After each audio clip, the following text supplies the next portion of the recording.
امام بخاری رحمہ اللہ نے فرقہ منصورہ کے تعلق سے، طائفہ منصورہ کے تعلق سے بیان فرمایا، یعنی اہل الحدیث۔ امام بخاری رحمۃ اللہ علیہ طائفہ منصورہ سے اہل حدیث کو مراد لے رہے ہیں کہ اس سے مراد اہل الحدیث ہیں۔ اس سے یہ بات بھی اچھی طرح سے سمجھ لینا چاہیے، جیسا کہ بعض لوگوں کا یہ خیال ہوتا ہے اور وہ یہ سمجھتے ہیں کہ اہل حدیث اصل میں محدثین کی جماعت کو کہا جاتا ہے، محدثین کی جماعت کو کہا جاتا ہے۔ جب ان سے یہ کہا جاتا ہے کہ اہل حدیث کا وجود مختلف زمانوں میں پایا جاتا رہا ہے، اور اس حدیث کی شرح میں امام بخاری نے یا اسی طرح سے امام احمد بن حنبل نے یا اسی طرح سے اور دیگر ائمہ نے جو بیان فرمایا ہے، تو اس کے تعلق سے یہ بات رکھی جاتی ہے اور کہی جاتی ہے کہ اس سے مراد محدثین ہیں۔ لیکن یہاں اللہ کے نبی صلی اللہ علیہ وسلم یہ بیان فرما رہے ہیں کہ ایک گروہ ایسا رہے گا میری امت کا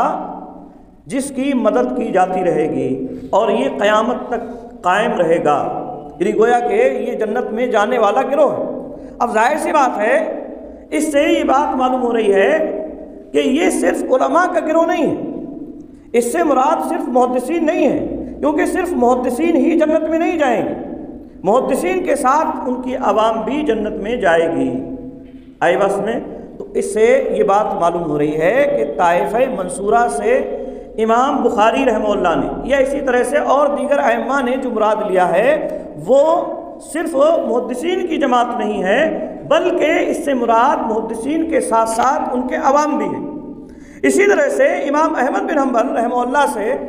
طائفہ منصورہ کے بارے میں پوچھا گیا تو انہوں نے فرمایا ان لم تکن هذه الفرقة المنصورة اصحاب الحدیث فلا ادری من هم، یعنی وہ بیان فرماتے ہیں کہ اگر طائفہ منصورہ سے مراد اہل الحدیث نہیں ہے تو میں نہیں جانتا کہ اس سے مراد پھر کون ہیں۔ آئی بس میں تو امام احمد بن حنبل رحمہ اللہ نے بھی اس بات کی وضاحت بیان فرمائی کہ اس سے مراد اصحاب الحدیث یعنی اہل الحدیث ہے۔ اسی طرح سے ایک اور حوالہ امام احمد بن سنان الواسطی، یہ مشہور محدث ہیں، وہ بیان فرماتے ہیں اور اہل بدعات کی پہچان انہوں نے بیان فرمائی، اہل بدعات کی پہچان انہوں نے بیان فرمائی۔ کہتے ہیں لیس فی الدنیا مبتدع الا وهو یبغض اہل الحدیث، کہتے ہیں کہ دنیا کے اندر کوئی بھی اہل بدعات نہیں ہے مگر وہ اہل حدیث سے بغض رکھتا ہے۔ تو یہ احمد ابن سنان الواسطی یہ بیان فرما رہے ہیں کہ اہل حدیث سے بغض رکھنے والا یہ بدعتی ہے۔ اور اسی طرح سے اس تعلق سے بنیۃ الطالبین میں شیخ عبد القادر جیلانی رحمۃ اللہ علیہ، جن کی 11ویں شریف بڑے شوق سے منائی جاتی ہے، انہوں نے بھی اہل بدعات کی یہی پہچان بتلائی ہے۔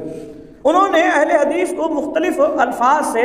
اپنی کتاب بنیۃ الطالبین میں ذکر فرمایا ہے، اہل حدیث، اہل عصر وغیرہ وغیرہ، تو اس میں اہل بدعات کی یہ پہچان انہوں نے بتلائی کہ اہل بدعات کی یہ پہچان ہے کہ وہ اہل حدیث کو برا کہتے ہیں، ان کے اندر عیب نکالتے ہیں۔ اور اہل حدیث کا نام انہوں نے بتلایا، اہل سنت کا نام صرف اور صرف اہل حدیث ہی ہے، یہ بیان فرما رہے ہیں شیخ عبد القادر جیلانی رحمۃ اللہ علیہ۔ آئی بات میں تو شیخ عبد القادر جیلانی رحمۃ اللہ علیہ ایک بڑا نام ہے، صوفی سمجھے جاتے ہیں، اور اسی طرح سے تمام مذاہب فکر جتنے بھی ہیں تقریباً سارے کے سارے لوگ ان کا احترام کرتے ہیں۔ وہ ایک تو یہ کہ اہل حدیث کا وجود تسلیم کر رہے ہیں، اور ساتھ ہی ساتھ اہل بدعات کی یہ پہچان بتلا رہے ہیں کہ اہل بدعات کی یہ پہچان ہے کہ وہ اہل حدیث کی مذمت کرتے ہیں، ان کے اندر عیب نکالتے ہیں، ان کی ہجو کرتے ہیں ایک طرح سے۔